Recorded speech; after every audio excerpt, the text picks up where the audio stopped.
Plus point ఏంటంటే second half. అట్లా అని చెప్పి ఫస్ట్ హాఫ్ లాగ్ ఉంది ఇట్లా అని ఏం కాదు. ఫస్ట్ హాఫ్లో మనకి సెకండ్ హాఫ్లో మనకి ట్విస్ట్ రివీల్ అంటే ఫస్ట్ హాఫ్లో మనం స్టోరీ బిల్డ్ చేసుకోవాలి. అట్లా బిల్డ్ చేసినారు. సీరియస్ మనకి మెసేజ్ కోసం చెప్పలేను అది, అంటే ట్విస్ట్ ఉన్నది, సీరియస్ ట్విస్ట్ అది. ఇద్దరు హీరోయిన్లు బాగా చేసినారు. పాటలు, బీజిఎం, ఫైట్ టైంలో వచ్చే బీజిఎంలు, ఫైట్స్లో వచ్చే బీజిఎంస్ సూపర్ ఉన్నాను, నిజంగా చింపేసిన. కొంచెం ల్యాగ్ ఉంది కానీ మనకి అంటే ఏంటంటే ఒకటి సెకండ్ హాఫ్లో ట్విస్ట్ రివీల్ చేయాలంటే మనకి ఫస్ట్ హాఫ్లో ల్యాగ్ ఉండాలి, అంటే స్టోరీ బిల్డ్ చేయాలి కదా, దానికోసం అని చెప్పి. కానీ అంటున్నా కదా ఎంజాయ్ చేస్తారు, సినిమా మొత్తం ఎంజాయ్ చేస్తారు. Songs plus point. Screen play, direction ఎలా అంత బాగానే ఉంది. స్క్రీన్ ప్లేనే మ్యాటర్ అవుతుంది మూవీ మొత్తంలో. స్క్రీన్ ప్లేనే సెకండ్ హాఫ్లో స్క్రీన్ ప్లేనే మ్యాటర్ అవుతుంది, సీరియస్గా మ్యాటర్ అవుతుంది. మీరు వెళ్ళి చూడండి, నిజంగా అంటున్నా కదా, కళ్ళు మూసుకొని టికెట్ బుక్ చేసుకోవచ్చు సీరియస్గా. సునీల్ గారిది మళ్ళీ ఇంకో సినిమా చెప్పుకోవచ్చు అని చెప్పొచ్చు. మనం రీసెంట్గా చూసిన అన్ని విలన్ క్యారెక్టర్లో ఇది కూడా one of the best villain character. Meenakshi Chaudhary కానీ, శ్రీనిధి కానీ ట్విస్ట్లు బాగున్నాయి, ఫాదర్ సెంటిమెంట్ ఉంది. ఇప్పుడు మనకు నార్మల్గా హైదరాబాద్లో హైదరాబాద్ నుంచి ఎలా ఉన్నదో వీళ్ళ మెకానిక్ షెడ్ అలా కొడితే దానికి సంబంధించిన బ్యాక్గ్రౌండ్లోనే సినిమా అంతా నడుస్తూ ఉంటుంది. ఆ షెడ్ని వాడు హీరో ఎలా కాపాడుకునేది మూవీ భయ్య. ల్యాగ్ అంటే భయ్య సాంగ్స్ ఎక్కడ రావాలో అక్కడ రాలేదు, సీన్లు ఎక్కడ రావాలో అక్కడ కొంచెం రాలేదు. డైరెక్టర్ అదొక చిన్న విషయంలో డిసప్పాయింట్ చేసినాను అనుకోవచ్చు.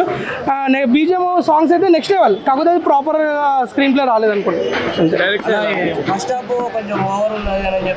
ఇక ఫస్ట్ హాఫ్ అంటే మీకు తెలిసిన ప్రతి సినిమాలో ఫస్ట్ హాఫ్ ఏదో వేస్తాడు, చేద్దాం అనుకుంటాడు, సెకండ్ హాఫ్లోనే సినిమా అంతా కనిపించేది. సో సెకండ్ హాఫ్లోనే ఉంది భయ్య సినిమా అంతా. మిడిల్ క్లాస్ అనే అవసరం ఆశ వేసుకొని ట్రాప్ చేస్తున్న ప్రతి ఒక్కరికి మిడిల్ క్లాస్ తిరిగి పడితే ఎట్లుంటా అనే సినిమా చూపించిండు. విశ్వక్సేన్ అనే యాక్టింగ్ అయితే తోపు అంటే తోపు ఉంది. మిడిల్ క్లాస్ ప్రతి ఒక్క మిడిల్ క్లాస్ ఈ సినిమా చూడాలని మనస్ఫూర్తిగా కోరుకుంటున్నాను. ఎందుకంటే మనకు అవసరం, మనకున్న ఆశలు, మన ఎమోషన్స్ ఆడుకుంటారు, ఆ ట్రాప్ చేస్తురు. ఆ ట్రాప్లో మనం పడొద్దంటే సినిమా చూడాలని కోరుకుంటున్నాం. హైలైట్స్ ఏంటన్నా?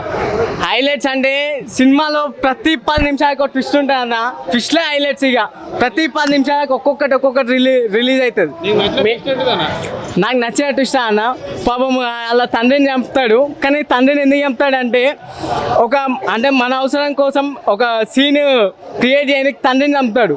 ఆ ట్విస్ట్ మాత్రం మామూలుగా లేదు. తండ్రిని చంపే ట్విస్ట్ బాగా అనిపించింది అన్న. ఎందుకంటే వాడు తప్పు చేయలేదు, తండ్రిని వాడుకుండు కానీ మంచి కోసం వాడుకుండు. ఆ ట్విస్ట్ బాగా అనిపించింది. మీనాక్షి చౌదరి ఎలా ఉంది? మీనాక్షి చౌదరి అంటే ఇప్పుడు వరుస సినిమాలు వస్తున్నాయి, తెలుగు ఆడియన్స్ బాగా కనెక్ట్ అవుతారు. అన్ని బాధ్యత గల అంటే కుటుంబ బాధ్యతలు గల క్యారెక్టర్లు మాత్రమే అమ్మాయికి వస్తున్నాయి. హీరోయిన్ గురించి పెద్ద ఏముండదు నా లైఫ్ యాక్షన్ అయితే. నార్మల్గా హీరోయిన్ ఉందా అంటే ఉంది, ఉండే టైంలో అంతా బాగానే ఉంటుంది. కానీ ఎక్కువ ఫోకస్ అయితే ఆ ట్రాప్ గురించే ఉంటుంది. పక్కా హిట్ అన్న, రాసి పెట్టుకొని 5 సినిమాలు సైన్ చేసుకొని కూర్చుంటాడు ఈ సినిమాతో. సినిమా కంప్లీట్ అంటే ఓవరాల్ మస్తు మాస్ అంత ఏం లేదు, కానీ ఎలివేషన్స్ నార్మల్గా ఉన్నాయి, బీజిఎం అన్నీ కరెక్ట్ ఉన్నాయి. సెకండ్ హాఫ్లో హై ఎక్కువ ఉంటుంది. ఇక నార్మల్గా చిన్న ట్విస్ట్ ఉంటాయి అంతే. సాంగ్స్ అంతా అట్రాక్ట్ చేయవు ఎక్కువ, కానీ ఓకే బీజిఎం అయితే బాగుంది. అన్నీ ఓకే.